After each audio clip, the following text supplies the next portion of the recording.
Hey, hey, can we start now? Yes, please. Hello everyone, welcome again to the Artist Talks of the Sprout project of a Space for Nature. We are third talk with three fantastic artists who participated in the residency that we held in Spain in September. So we will have Porter Ellerman, Selin Göksel, and Ana Espejo. And we are so happy to have them here again. If Daria wants to introduce a little bit something they can speak about themselves, that would be perfect. Yeah, hello everybody, welcome. As Alberto said, we have amazing artists from our residency, visual artists and sound artists here, and we are really excited to have them. And some technical things I want to share. Our main channel is Zoom, so if you are watching us on social media, please come to this room if you have questions. So we will check your questions in the chat box here, so you can write your questions to the artist, and after their presentation, we will have some time to ask your questions to the artists. So you can write your questions in the chat box, and if you come to the room, mute yourself, and let's enjoy this beautiful artist presentation. Thank you very much. So it's time for the audience to call around all the friends and family and people to join the meeting or the streamings, and for the artist to start. And our first artist is Porter Ellerman, coming from the United States and currently living in the Netherlands. So welcome, Porter. Your turn. Hello, and thank you. All right, I will just get started. So yeah, my name is Porter Ellerman. I'm an artist living in The Hague, in the Netherlands right now. And I'm a classically trained percussionist, but I have recently really become interested in exploring how my artistic practice can become connected and more connected with a desire to become more environmentally focused. And a lot of that has stemmed recently throughout the last 2 years of studying my master's here in the Netherlands. One of the things that I kind of realized as I was studying, especially my bachelor's in the US, was that there was almost as if music was being performed in a vacuum, that there really wasn't a lot of intersection between music and other social issues or environmentalism in itself. And I was feeling, especially in a environment where a lot of my friends and myself feel very invested and concerned about different topics, in this case with environmentalism especially, I wanted to be able to find a way to sort of figure these two things out, that I could still be a musician and still feel like I was doing something to help raise awareness, at least for environmentalism, or at least for an appreciation of our environments. So just to briefly talk about kind of where this idea comes from.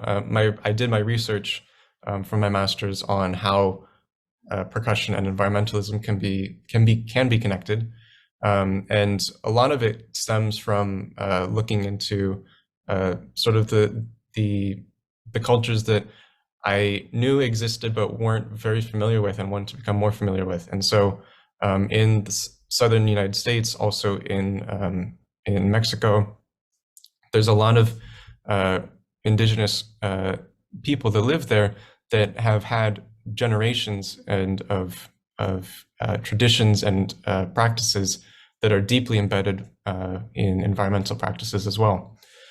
One of these, obviously, is using musical instruments. It's well documented that obviously percussion and the human voice are two of the oldest musical families of instruments. But I think more significantly is a lot of these instruments are created using materials that are not exclusive to being used as musical instruments. A lot of the time, there are things that are also used as food. There are things that are sort of residual products from food, from building, from sort of any way that they can use the rest of the materials that maybe they don't use for something else. Those are what can also end up becoming musical instruments. Another big part of it is that every single piece of this, and I give an example of the Yaqui deer dance, which is essentially an offering or an awareness of the sacrifice that a deer makes when it gets hunted. And each element of the dance and of each instrument has a relationship to either a spiritual embodiment or a literal representation. For example, the gourd drums that are played in water represent the heartbeat of the deer. There's also deer rattles. And really, it's just a way to help them sort of reconnect and remember that this was a living creature. This was something that existed, coexisted with them. And it's essentially a way to admire and appreciate the fact that they are interconnected with nature. So this idea of contextualizing music, of contextualizing instruments, of using objects that are easily accessible, and specifically using percussion became pretty clearly a good direction, at least for me to go in terms of seeing how I can become environmentally focused, but also still rely on sort of the things that I was trained to do as a percussionist. So I just wanted to talk briefly about sort of the practice that I do. One of the things that I did in my research was I looked into 4 different pieces that talk about either environmentalism or climate change directly, or that I tried to sort of turn them into the direction of being able to talk about environmentalism, talk about how we can appreciate nature. One of these is Child of Tree by John Cage. The most significant aspect of this piece is that it's utilizing entirely plant materials. So there's nothing else that you are allowed to use besides instruments that come from either dead or living plants. Another important thing is that he says the performer should take as much care as possible during a performance not to make any other sounds than he makes with his instruments. And so really the most essential aspect of this piece is that the performer is completely removed from the practice, that really it's about the sounds that are being created and not about the performance itself. And so for me, this became a really important moment in realizing that it's not just about, creating beautiful sounds and sort of doing the practice that is expected of a musician in any given performance, but that really it's about taking the human element and even the ego sometimes out of performance, and to make it more about focusing directly and intently on the sounds that are being created. So with that, I started to create what I called soniferous spaces. And this was something I had started about 2 or 3 months before I graduated, which was in June. And it's a continuous series of pieces that are both utilizing instruments that I found in my house, utilizing instruments or objects that I find in different spaces. But I think the most important element of this is that soniferous space for me, while it literally could mean that it's just an area or an embodiment of an area that produces and conducts sound, that space can be multiple things. It could be a distance in time. It could be things that are distance that you're taking 2 things and separating them. It could be the ability or the freedom to do something, that you have space or that you have time to do something. But really, it's anywhere we go. It could also be internal. If we want to think internally, our mind is also a space that we're able to explore and to actually hear sounds in. Like many of us are able to talk to each other, or talk to ourselves, within our minds. And so it's an interesting concept to think about how we could explore these spaces and how they might be able to produce or conduct sound. So in these instances, for example, in number 9, I went to a park and collected trash, and within that space, these were the instruments that I found, and I became inspired by that area. And they're just small little minute-long performances, but each of them are really about bringing intentionality to our hearing and bringing significance and appreciation to the objects that we may not actually care that much about in a first glance, and to really think about, like, where do these things come from? Why are they here? And so I want to just show a little bit of this space number 2. This is all of these are available on my Instagram, which I'll share at the end, but this is just a short little clip of what this sounds like.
So that was space number 2. All of them are, quite frankly, very different, but this is sort of the practice that I'm going through now, and more I'm starting to develop these into actual live performances and incorporating audience participation, which is the next thing that I kind of want to talk about. So the big reason for why I'm doing this is because I think that environmentalism in the music industry is actually, it's growing, thankfully, but there's a lot of steps that still need to be taken for it to become a more effective environment for musicians, and for our environment to not suffer as much. Tours, for example, are extremely demanding, both in terms of the carbon footprint, but also just in terms of the usage of materials in general. The second reason I think is also extremely important is that music and art in general can be linked to sort of this idea of creative freedom or of leisure time. But that's not to say that it can also be found in times of injustice, or in times of where you feel threatened, that it can also be a form of protest, and has been a form of protest. So I think that really being able to share the beauty of sound requires everyone to be willing to pay attention to something that you might not pay attention to, which is really, I think, how we can solve much more issues than just environmentalism. So the next step for me, what I'm doing next, is with my ensemble, Ear to the Earth. This is a group of artists who develop performances that are engaging in conversations with and for and about our environment. The most important aspect is that we use audience participation as an essential element in what we do. So really the most baseline thing is that we want to be able to give people the opportunity to become listeners, to become active listeners, to become participating in the music. That we want to remove ourselves from the responsibility of trying to pretend that we want to tell you something, or that this is the way you should be thinking, but that we want to also learn from our audience. We want to give them the opportunity to just experience sound and to appreciate where sound comes from, to appreciate what objects can do. Because at the end of the day, what we believe is that fighting the climate crisis, appreciating nature, and developing a sense of community are not separate, that they're linked together, and that really active listening is essential to improving all 3 of these things. With that, I just have a small little, it's not a poem, but it's an excerpt from a book that I wanted to read, if that's all right. Go for it. It's from Earth's Wild Music by Kathleen Dean Moore. This was a really significant book for me in the last year. But as the sun brightens the sky behind the forest, I hear a meadowlark's slippery warble, as joyous as a birdsong as there ever is across a marshy swale. And when the new sun flares under the clouds, a red-winged blackbird calls. Its song is a celebration, okulia, and a soft schlick-schlick, like a wing slicing water. I love this. I once spoke to a convention of national park rangers, people who love the land if anybody does, intently, pragmatically, in the rhythm of their daily lives. I like what you say, one ranger commented afterward, but I wonder if you couldn't say it without using the L word. It took me a couple of beats to figure out what he was talking about, and then I didn't know how to answer. It isn't enough to point out that Hallmark has kidnapped the word love and beaten it senseless. My first instinct was to think that the rangers shared in the sadness of all science, its loneliness. Generations of scientists and land managers are thrilled by natural creation, but trained, like secret lovers, to a deep and steady silence about their feelings toward what they study so intently. The physicist and essayist Chet Ramo wrote that one result of the split between spiritual and scientific views of the world is that science has lost the ability to celebrate natural creation. In going their separate ways, Ramo wrote, the church and science were each impoverished, and science was deprived of access to the church's rich traditional language of praise. And more, he implies, to the extent that science has become the dominant Western worldview. We have lost all the language of praise. But I'm not sure. I asked the park ranger, so what word should we use instead of love? He thought for a long time before he answered. Maybe, instead, we should say listen to. Listen to. To hear with thoughtful attention. To hold something close. To attend to it. To be astonished by it. To devote your life to its mysteries. To name it precisely, to wonder how it comes to be, to stay awake to it, to move closer to it in the wild and twittering night, to let it cover you and keep you safe. To me, listening is starting to sound a lot like love. Thank you. Woo! Bravo! Thank you very much. Thank you. What a fantastic presentation. Okay, so we have our next artist for tonight after this great immersion into the deep listening and authentic music in contemporary arts. Selin Göksel, welcome. Hoş bulduk. Yeah, thanks for the invite, and it was a great pleasure to listen to you, Porter. Also, it was so great that we had a workshop with Porter, and also we saw how he made his music. That was amazing. So so great to listen to you again. And tonight I'm going to show you what kind of art I do. So I'm going to share a screen right now. So here it comes. And in a sec. Yes, I think, and then maybe if I make this small, yes, I think. So do you see everything clearly? I hope so. So I'm going to talk about how the stories of goddesses, powerful, diverse women, and nature shape my art. So I'm a multimedia artist. I paint, I sculpt, and I print. You saw me in the residency. So also I'm a freelance art teacher and educator in different fields. People can ask me what kind of interest they have, and I can program an art class for them. And also I prepare art classes for the people who wants to become an art therapist. And then I'm a person who knows different kinds of materials, so I'm showing these kind of things. And my main concerns are to draw attention to women and the LGBTQ people who are being marginalized, discriminated, and not being well represented in the society.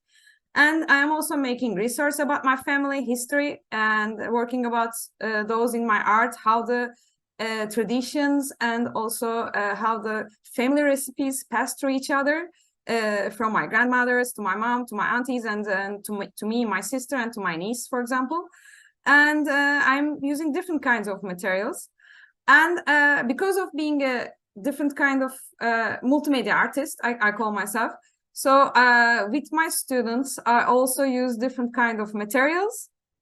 So when I was a art teacher in a school, so 25 kids in a class, so we made, I can say, steamboats from recycled materials. So I asked them to bring them so they didn't end up in the landfill, as we saw in Agoron. So they become steamboats. And another recycled materials became dragons. And these are plasters, but these are the mother goddesses. This is also my main project in my artwork. So we studied the Anatolian mother goddesses with my students. So I also make group artworks with adults. So in one of my lessons, I ask them to make landscapes so we can see how different they can be. Everybody sees the world in a different way, and then they describe it in a different way. And on the right side, we only used black acrylic paint, and then we just went through the flow, and suddenly they felt something, and that they turned into something, and then it's like a container.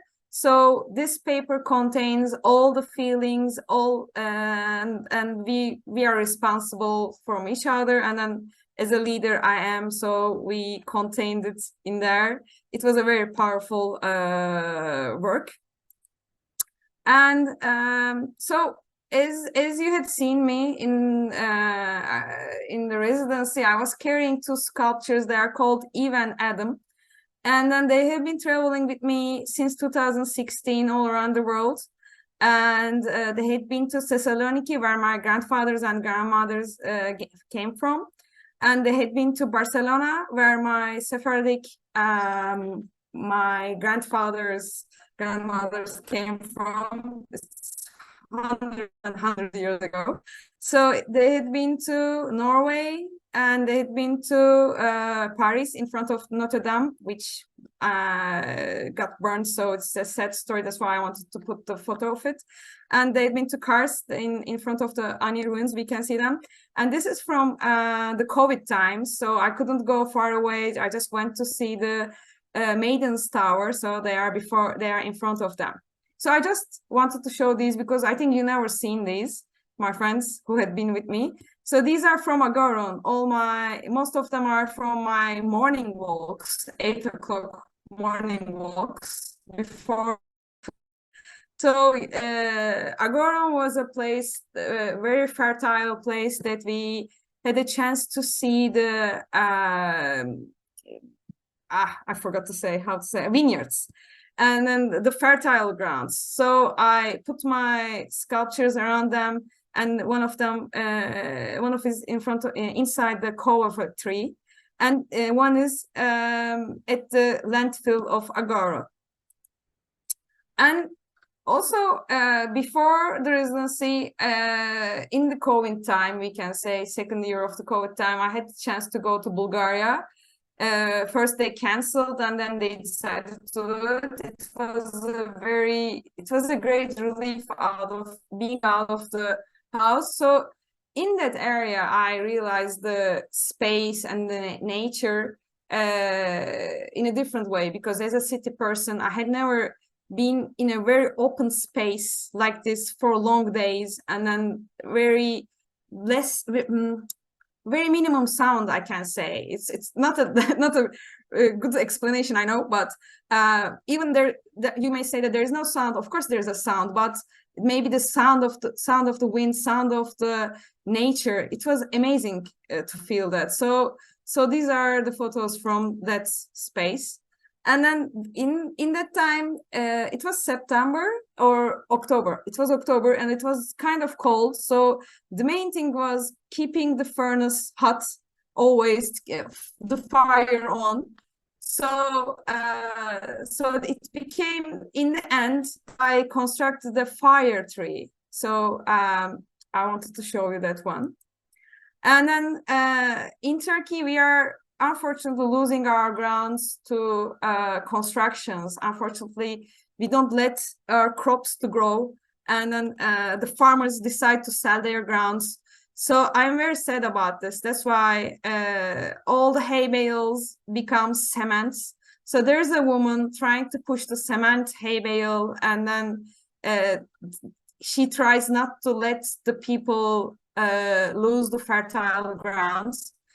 And on the right side, I made another sculpture at home in Turkey. So this one is also this lady is trying to turn the cement stone, and underneath the fertile grounds suddenly pops up. So these sculptures show how the powerful women are. So this is me in Agaron, so in Casa Algaya. So it was a great chance to see around, explore around, and what kind of materials I can collect, because I never think what I'm going to do before I go. I brought my wires, and then I thought whatever I find is going to be my material. And then I heard concerns, and I saw the materials in the landfill that we went. We had a chance to walk around it, and then I found the tree barks. I found the broken ceramics. So they became my playground, and then they became sculptures. So these are the sculptures that I did before. This is called the shaman mother. So I also feel like I am a shaman, because whatever I put in the ground, it sprouts and it becomes something. It's maybe a flower, maybe something that I can eat, like a pepper. So it's so much fun that I also have a hand that can grow things. And so, and on the right side, this is the first goddess that I created. So that's why I wanted to show that these are the stones and the shell that I found from in an island.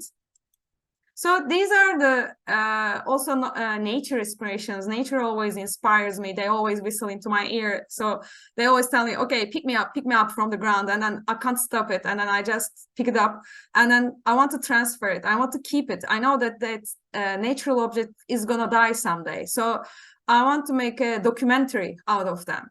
So I wanted to show it to my friends in Agoran too. So we had a small workshop. So these, only the one in the middle is a tree that I'm. So the other ones are my friends' artworks that we made together. So also I have a concern about the body, how we will look into the mirror, and then how the people sees us, or how they make fun of us sometimes. So it's very difficult not to be judged in the world, I can say. So suddenly people come to you and they say, oh, you lost weight, or oh, you gained weight, or what happened to you, or you changed your hair. So the main conversation starts with these kinds of things, but it took time for me to be happy with my body, with my hair, with my earrings. So it's very frustrating to see those kinds of things. So I started to paint myself. So these are lino cuts. So lino cuts also gives me a different kind of impression, different kind of way of expression. So I love these. So I wanted to show them. So these are oil paintings, which I normally don't do lately, but I was asked to make a conservation. Suddenly the paints were left, so I can't throw anything. So that's why I started painting with one. So of course I started to put more paintings. So suddenly those deers came out. So in Turkish mythology, there is always a deer, like a wise animal. Like they protect you, they are there to show their kindness to help you maybe. And in my paintings, they are there behind me or with me, like on the right side, they are howling with me or with a girl to the moon. So like they're appreciating the night, and in the middle, the girl is sitting inside nearby the lake, inside the nature. And then suddenly deer comes there, and then just like protecting or also having fun. And in the first one is like a genie, like blue genie, like flying out. It's like a signature drawing of my goddesses. And then again, the deer is standing behind the tree. So these are again my concerns about the women. So if you give birth, sometimes you lose your place in the community, in the workspace, for example. So maybe you have to stop for a month, maybe a year, and then suddenly somebody gets your space, and then you plan to start working again, and then you may not start in the same place. So you have to run, you have to show yourself again. And so they also take place in the nature, because as a city person, I always imagine women in open nature. So, and also this is another woman who's a powerful woman who can give birth, and also who can iron, who can also, I will finish. Okay. Poem time is coming. Yeah, okay. Okay, I got it. I tried to check it, and I'm coming. So this is okay, I will show you the last one, and then I will show you the poem. So this is the one is saying that I can do everything, but if I need to, I will shape myself, and then I will prepare myself to the outside world. So these are my other sculptures. We can see them, and then I can go. And just a sec, I will show you the family. This is a mobile sculpture. It's just the family tradition is passing from one to another. So also my auntie, I want to show you this. So these are the diverse women again.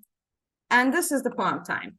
So this is an artwork that I made, that I took photos all around, and these were the trees that I was always so amazed to see. So I decided to say, look, the trees that I like.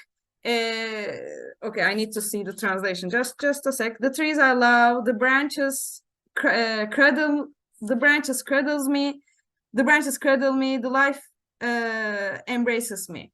So los árboles que amo, las ramas que me acunan, la vida que me abraza. So I want to finish it like this, and I will say it in Turkish again. Sevdiğim ağaçlar, dallar beni beşik gibi sallıyor, hayat beni kucaklıyor. So I will stop. Thank you. Teşekkürler Selin. How can I stop the share? Okay, now I'm here. Thanks for listening. This was all. This was amazing. So nice to see your other artworks here. So thank you for that. And we are really excited to see your artworks also in the Sprout exhibition. And I didn't have the chance. Porter, I really thank you also for your inspiring presentation. It was really nice. And Selin, thank you. Teşekkürler. Thank you. So let's go on. Let's use our time good. So Ana, we have now Ana Espejo, and she can start the talk. Hello. First of all, thank you all of you for this meeting, Porter and Selin for your speech. So I'm Ana Espejo. I'm a Spanish, let's say, artist person that lives in Barcelona. And today I'm going to talk about the need for an image with a slow development process in a world of post-photographic overproduction. So I have to say that at first I didn't want to share any image in my presentation, but at the end I thought that maybe it was like easier for people focusing to see something more than my face. So I'm gonna start like sharing it. Let's see if it works.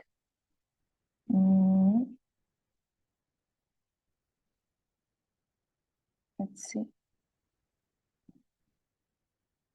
Can you see?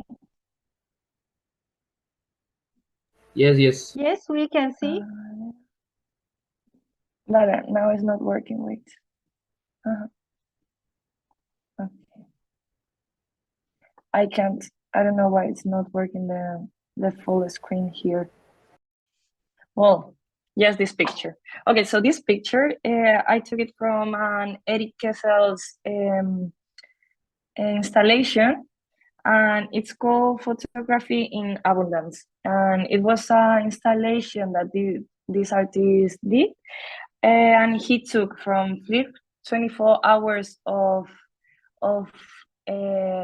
updating images, and he just print all of those images that were uploaded in this social network in 24 hours, and he could feel like a giant full place.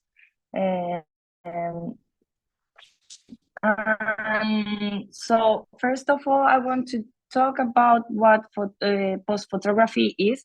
That is a word that I use in my title. So post photography refers to a new understanding of what photography is in the digital age, where images are no longer the reflection of what was or how it looks, the external world, but they are rather products that involve like algorithm or digital manipulation, and also fusion of different medias. So maybe post photography also leads us to talk about what is the truth in images and what photography really mean. But I just want to focus in a very, very small part of post photography, that is the post photographicity. Like different, like it's hard to spell, but post photographicity means the new photography practice that were produced after the popularization of digital cameras, affordable scanners, and suddenly everything is completely automatized.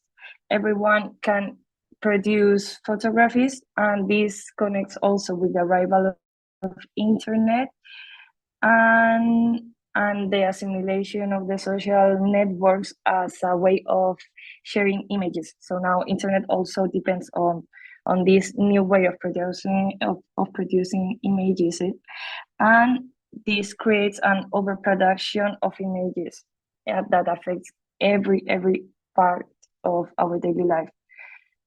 And this overproduction of images fit so well in the capitalism, and because this over profusion of images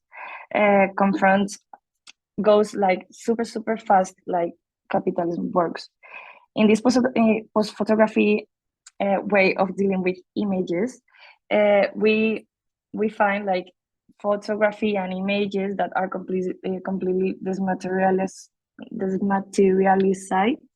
They don't have like any body or any. They are not objects anymore that they used to be when we have like only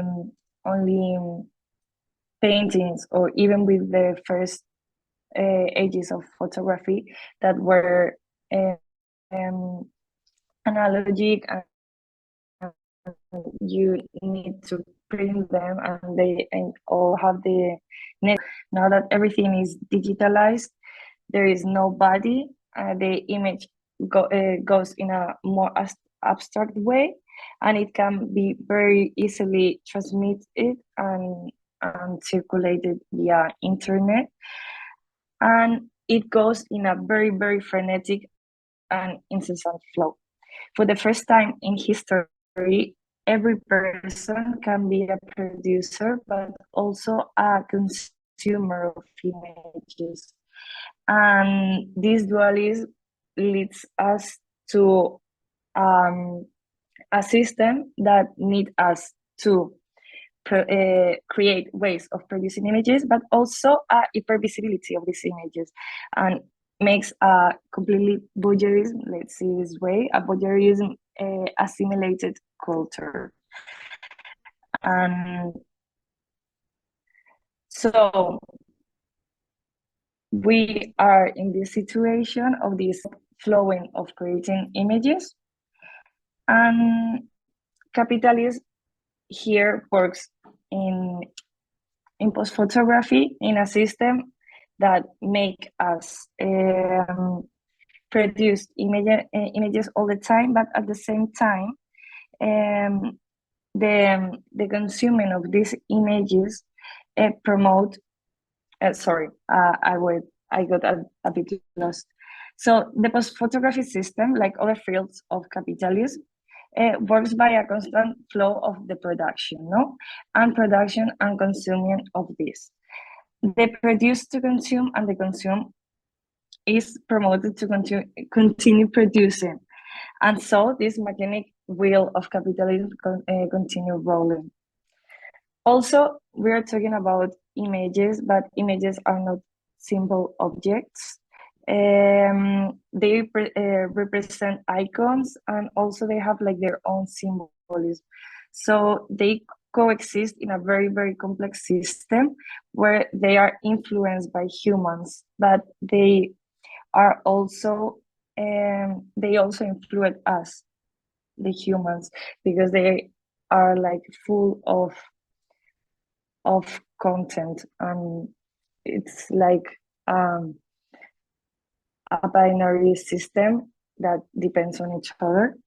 This system, we can call it image ecology, and it complexity increase as it do like the population of this specimen that we can call image. And we are in this system, the image ecology, and we have a overpopulation.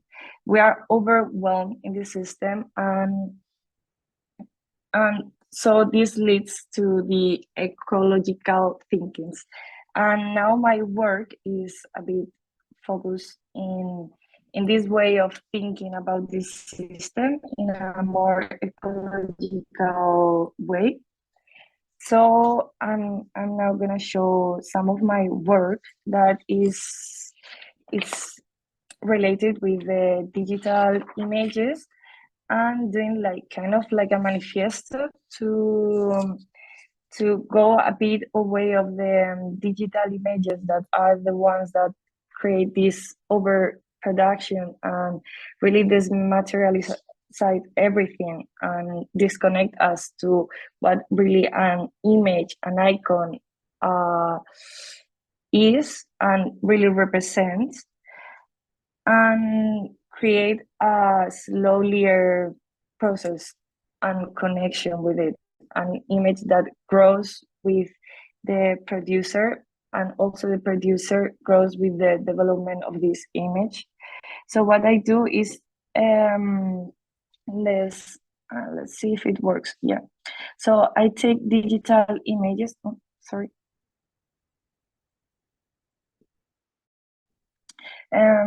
Digital images, and I convert them to object images. These ones are unique. They don't affect us in every way of our life because it's not related to the digital era, neither internet.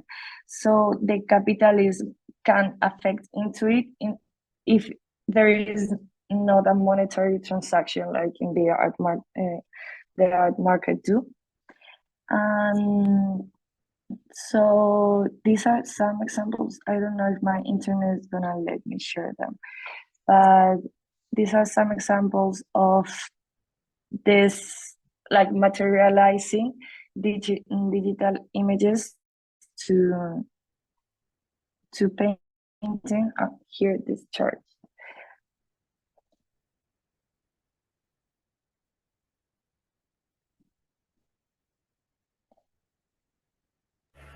Wow. Also, I have to say that I think that it's very important to think about the images, how they really affect us, like the capitalism works with them, with these icons, like in not only in ads, because when you talk normally about images are everywhere, people just being in that industry, but they affect everywhere now with the wars that are going on along the world. Like, people see the images and the text that are under it, and just that, and everything can be politicized and be very, very dangerous. That's why I think that it's important to stop this overproduction of images a bit, and all connect with the idea that an image is not only an image, it have like a huge meaning, because they always have like this double representation of what an image is. No, it can be a graphic, it can be a drawing, it can be a painting, but also the icons, the figures, the meanings that can have, they can be very dangerous. So I don't know. After this thing that I was gonna read the poem.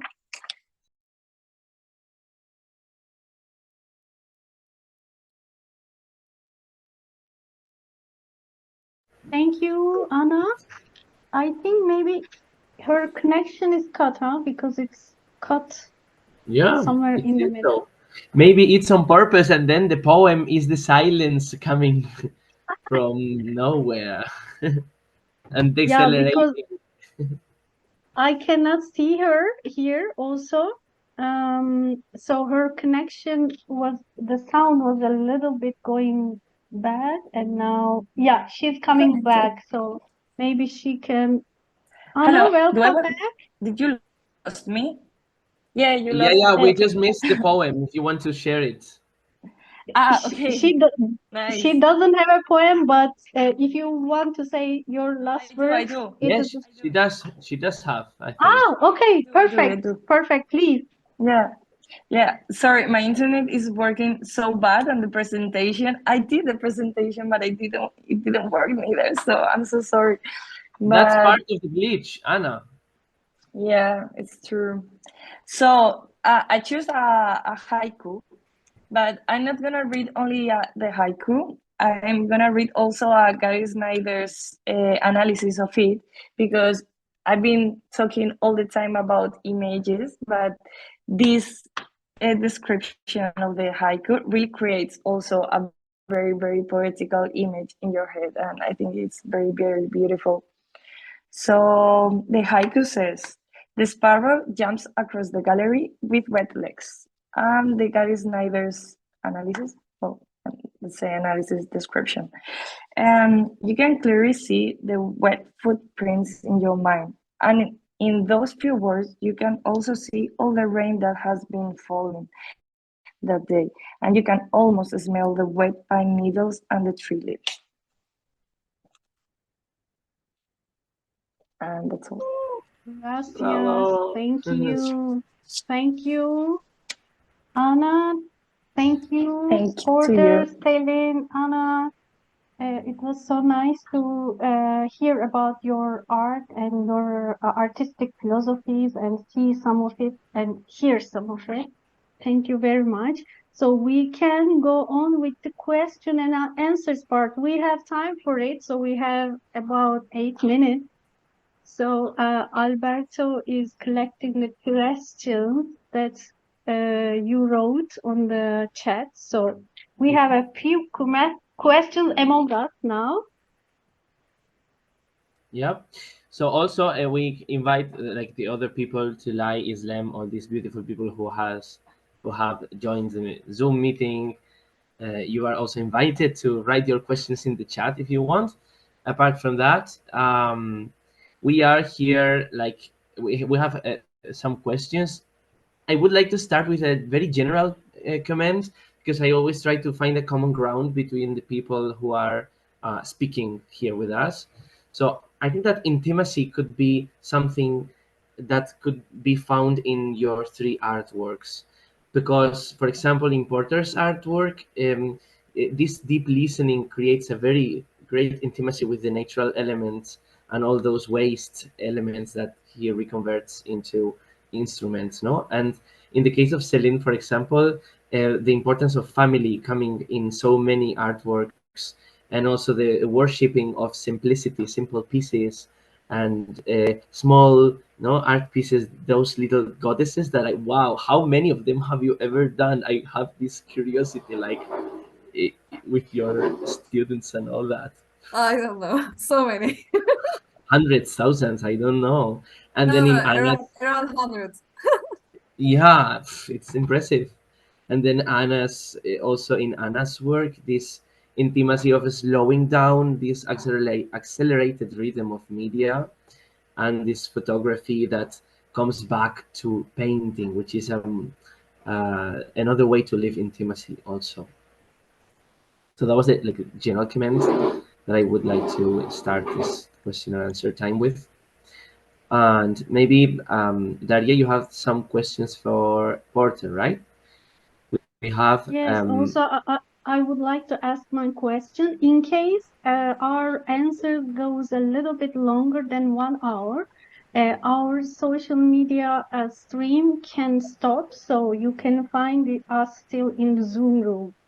And if you couldn't watch today, you can also find our the whole talk on YouTube and on Facebook, and some part of it on Instagram by tomorrow. So please know that. So we go on with the question and answer.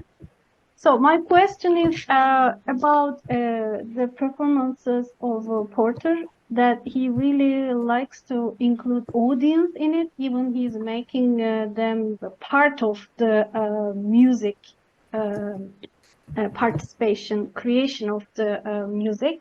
So my question was about that. Why do you want to do that? Why do you also take people in? As you take nature, environment, tools in, so you also take people, humans in. So why do you want to do that? It's my question.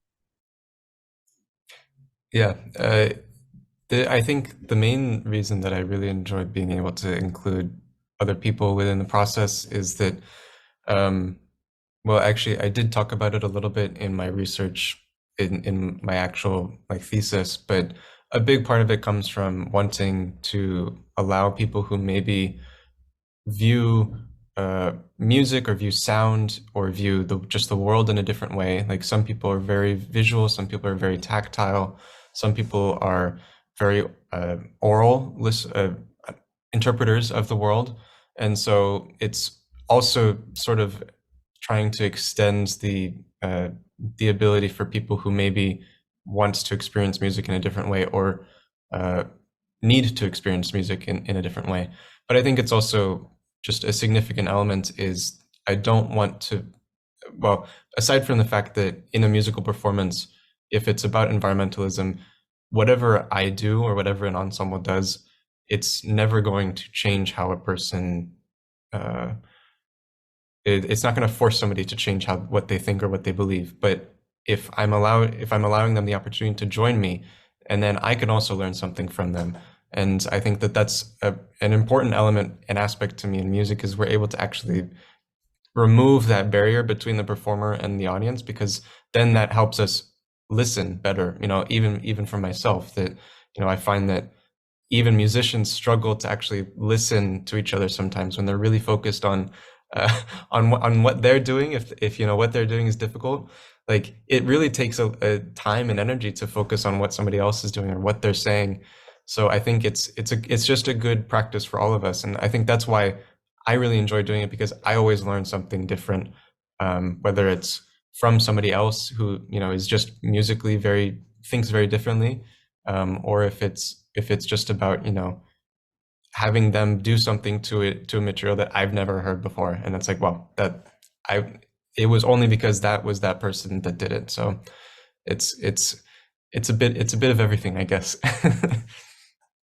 Yeah, thank you for this answer. So we also in the species productions of Space for Nature, we also really we are questioning this barrier between stage and the audience. So we have also ideas about that. So it was so nice to see it in your performances. And I would love to ask also three of you one more question, so you can start one by one. That you three were really the collaborators in the residency. I saw you everywhere. Selin is a painter, but she was making bird sound in a performance, also she was part of performance. I saw Ana everywhere, running in every little project, doing many things at the background and supporting projects. And I saw Porter doing a lot also, like performing, like theatrical performing, and also music and also other stuff. So I would like to ask a little bit about this collaborative part in the residency of you, because you were the super collaborative participant artist, I think. Anyone can start. Yeah, sorry. Before that, just say that Instagram people, we are finishing here the live video, so you will be able to check this in YouTube when we upload the complete Zoom meeting. Yeah, already Alberto said yes. So if Instagram streaming stops, please find us in the Zoom room. And if you couldn't watch this talk at all with this amazing artist, you can find it on our YouTube channel by tomorrow, and also on Facebook. And on Instagram, you can find the entrance of it, intro part, so you can still watch it. Yeah, thank you. So we go on with this question. Who wants to start?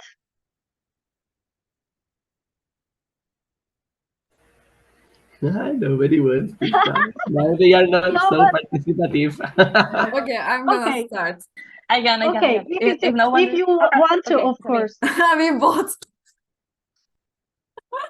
Yeah, okay. Yeah, I can't call We myself. have so nice and nice people, like really polite, and they cannot start because they want to give the Yeah. chance to others. Yeah, we gave chance to the other people there. Yeah, Thank you. I may beautiful not people. call myself always the collaborative, because I didn't know how to do group art, group performances actually.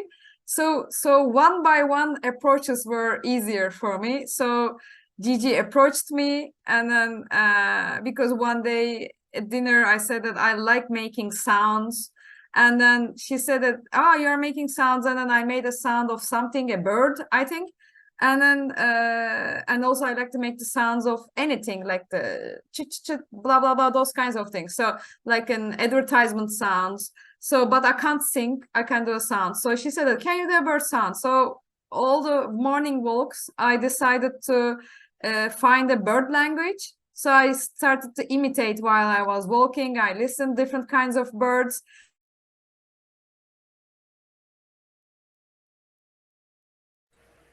Oh, she's frozen. She said, do whatever you want. It's good for me. And then it was so great to be welcomed and invited and be part of it. So main artwork, of course, was Gigi's, but I was the side person, but it was amazing to be collaborative.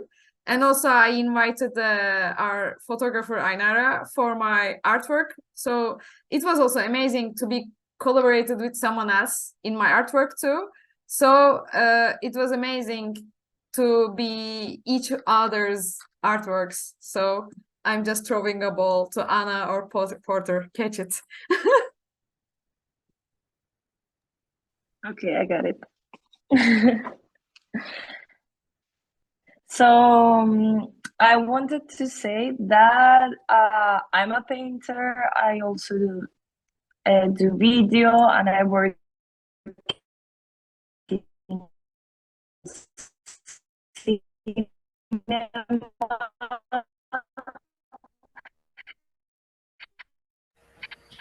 Anna, Oh, the no, we glitch comes cannot. back.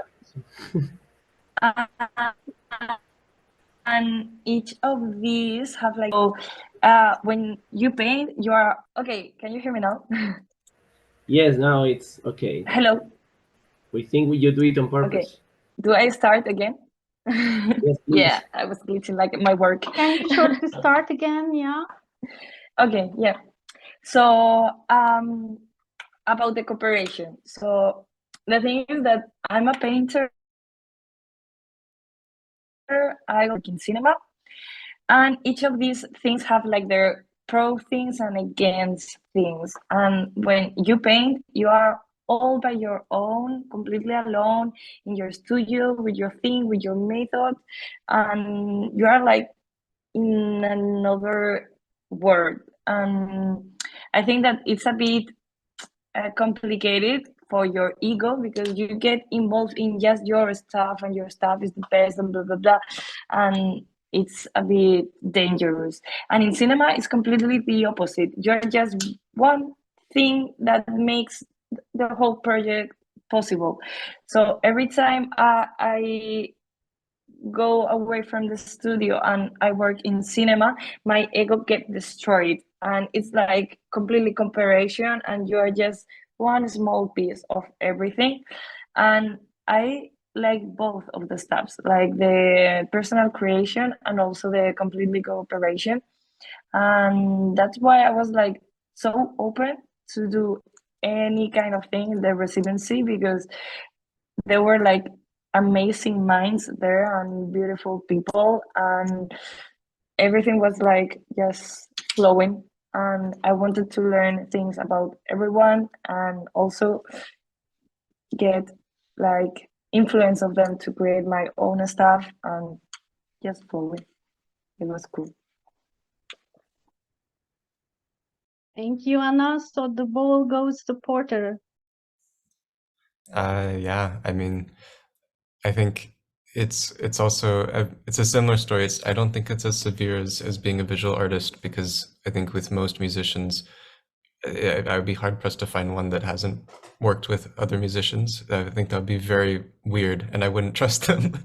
But I think it's one thing that I really tried to focus on, and especially in the residency, I wanted to make sure that I got out of my comfort zone in my artistic practice, because I was very comfortable with being able to play, and I wanted to be able to do something, by myself. But I knew that even that, it wasn't going to be by myself. I didn't want it to be like, look at what I can do. I wanted it to be, let's listen. And so being able to work with people that were in such different spheres from what I have any experience with, that was really both, I think as Anna said, it's sort of an ego shattering thing. It's like, wow, I know that I'm really bad at whatever this is, but I want to try. And that regardless of what it was, whether it was theater or visual art, that it was something that really, I think it was because of the community that was there. It just felt really easy to do, because there was no judgment. It was always, we're going to do this together. And I think that's what makes it so nice, is that when I feel like I'm doing something by myself, all of the impetus is on me. Like every decision that is in the end result for my work is because I decided to do that. And if I work with a group of people, or like with my ensemble, it becomes a lot easier for me, because it's like I'm focusing on what I'm doing and creating this part of a whole, and then the rest of the people are also focusing on something, but we're really creating one thing. But it feels much more achievable, and you can do a lot more, I feel like, with a larger group of people. So I always will continue to do collaborative things if I can. And I mean, I think this experience in the residency was, yeah, I mean, it has completely changed how I view my art, for sure. Yeah, thank you. So it's the kind of offering us, if you feel safe, of course, that kind of playground, and to go out of your comfort zone so you can also learn and share your information with others which are thinking in a really different way, huh? They have really different point of views, thinkings, different concepts in their minds, but we can, of course, develop each other's backgrounds, even with giving a cue with an idea. So thank you for answering this question too. And we can ask questions, but we can come to our end. So thank you for being here. I would like to say that if you would like to know more about these really great artists, which we really enjoyed seeing a little bit more about their artworks and arts, so you can find them. We shared on the social media accounts your accounts, and they can reach you. So and thank you for giving us the chance to know more about you, so people can learn a lot, because it was a very limited time for an artist for a presentation. You did it very well, but they can reach you, they can know more about your artworks. So yeah, I think this talk was helpful for this too. Yeah, I want to thank everybody. And Yes, Alberto. I would also like to thank very much all these reflections. There was a little last reflection on collectiveness, the difference between small groups, the big industry, and all that with Ana, because it was. So it's also a good way to finish, I think, to think about this little collectiveness that doesn't go massive, but goes in local little groups, as we did in the residency, or as we are doing right now in this meeting, when everybody can be listened, but everybody must listen in a different way when you are alone. So I think it's a beautiful conclusion for this meeting. And next week we will not have a meeting, a live meeting.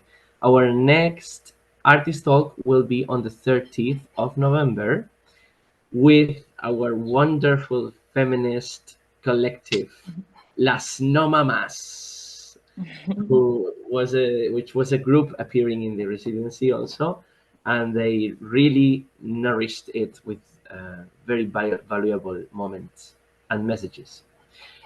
We will have, I don't know, up to 6 people there telling us about this adventure on the 30th of November, also a Thursday. If there's nothing else to say, I would say goodbye and see you next time. Thank you.